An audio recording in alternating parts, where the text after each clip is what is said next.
வணக்கம். இது ஸ்ரீவாரி ஜோதிடம். மிக முக்கியமான ஒரு எச்சரிக்கை பதிவு. இந்த வீடியோ ஒரு அவேர்னஸ் தான் போடுறேன். வரவிருக்கிற சனிப்பெயர்ச்சி 2026 ஆண்டு மார்ச் மாதம் 6ஆம் தேதி முதல் 2028 ஆண்டு ஏப்ரல் மாதம் 24ஆம் தேதி வரைக்கும் குறிப்பிட்ட 4 லக்னத்தில் பிறந்தவர்களுக்கு பண விஷயத்தில் மிக மிக எச்சரிக்கையாக இருக்க வேண்டும் அந்த பதிவு. மீண்டும் சொல்றேன், இது ராசிக்கான பலன் இல்ல, லக்னத்திற்கான பலன். ஏன்னா இந்த குறிப்பிட்ட 4 லக்ன பிறந்தவங்களுக்கு சனி பகவான் உங்கள் தனஸ்தானம்னு சொல்லக்கூடிய 2ஆம் இடத்தை தன்னுடைய பார்வையாலும் அமர்வினாலும் சுருக்கி வைக்க போறார்.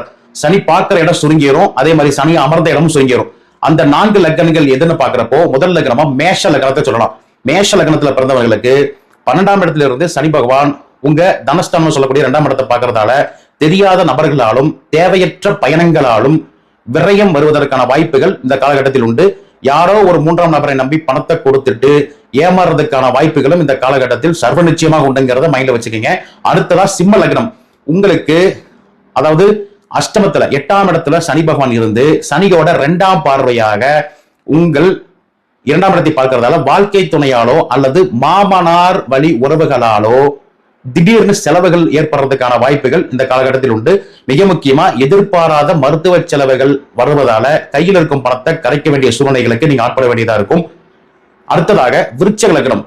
4ல இருக்கக்கூடிய சனி பகவான் உங்க ராசிக்கு 2ஆம் இடமான, அதாவது உங்க லக்னத்துக்கு 2ஆம் இடத்தை பார்க்கறதால தாய் வழி உறவுகளாலும் வீடு மற்றும் வாகன பராமரிப்பு செலவுகளுக்காகவும் வருமானம் முடங்கிறதுக்கான வாய்ப்புகள் உண்டு. இந்த காலகட்டத்தில் குறிப்பா விருச்சிக லக்னத்தில் பிறந்தவர்களுக்கு சொத்து சம்பந்தப்பட்ட இழுபறிகளால் பண விரயம் ஏற்படுறதுக்கான வாய்ப்புகள் உண்டு. அடுத்ததா கும்ப லக்னம். லக்னாதிபதியே உங்க ராசி உங்க லக்னத்துக்கு லக்னாதிபதியே 2ஆம் இடத்துல அமர்ந்து பாதச்சனியாக இருப்பதால சொந்த குடும்ப உறுப்பினர்களாலேயே செலவுகள் அதிகமா வருவதற்கான வாய்ப்புகள் இந்த காலகட்டத்தில் உண்டு. உங்களின் தவறான முதலீடுகளை பணத்தை சுருக்குவதாக அமைஞ்சிருக்கும். அப்படிங்கிறதால மிக முக்கியமா எந்த ஒரு விஷயத்திலும் முதலீடு பண்றப்போ ரொம்ப யோசிச்சு பண்ணுங்க.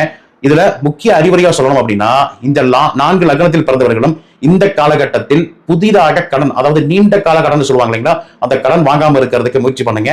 குறிப்பா ஆடம்பர செலவுகளை இந்த காலகட்டத்துல அடுத்த 30 மாதங்களுக்கு நீங்க குறைச்சே ஆகணும். ஒரு சிறு தொகையாவது உங்க அவசர கால நிதியா சேமிச்சு வைக்கிறது உங்களை ஏதோ ஒரு வகையில காப்பாற்றுங்கிறதுக்கான எச்சரிக்கை பதிவுதான் இது.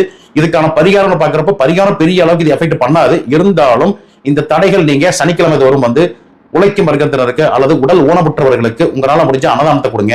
அதே மாதிரி உங்க வீட்டு பக்கத்துல இருக்கிற மகாலட்சுமி வழிபாடு பண்ணக்கூடியது மூலியமா இந்த ஏற்படக்கூடிய பொருளாதார தடைகள் இருந்து ஓரளவு மீண்டு வரலாம். ஆனால் இது மட்டுமே பரிகாரமாகாது. மேலும் உங்கள் லக்னம் என்னங்கிறத கமெண்ட்ல சொல்லுங்க. நிச்சயமா இந்த வீடியோ உங்களுக்கு ஹெல்ப்ஃபுல்லா இருக்கும்னு நினைக்கிறேன். மேலும் இது மாதிரியான துல்லியமான தகவல்களுக்கு நமது ஸ்ரீவாரி ஜோதிடம் சேனலை சப்ஸ்கிரைப் பண்ண மறந்துடாதீங்க. இந்த வீடியோ பிடிச்சிருந்தா உங்க ஃப்ரெண்ட்ஸுக்கும் ஃபேமிலிக்கும் ஷேர் பண்ணுங்க. நன்றி.